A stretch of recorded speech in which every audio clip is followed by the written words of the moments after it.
আমার নকশি কাঁথাটা কেমন লাগছে সবাই কমেন্টে জানিও।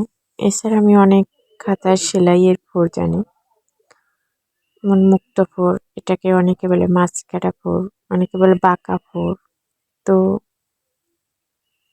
কে আমার হাতা সেলাই করার শখ, যারা এই ফোরগুলো পারেন না তারা আমাকে কমেন্টে জানান। তো আমি চেষ্টা করব সবাইকে শিখিয়ে দেওয়ার। আপনারা যদি বলেন তাহলে আমি শিখাবো। কেমন লাগছে আমার খাতাটা সবাই বলবেন। এটা 4 হাত 5 হাত খাতা, 14 গজ 15 গজ কাপড় লাগছে। এপিঠ ওপিঠ দোনো পিঠ আর কি এই কাপড়েরই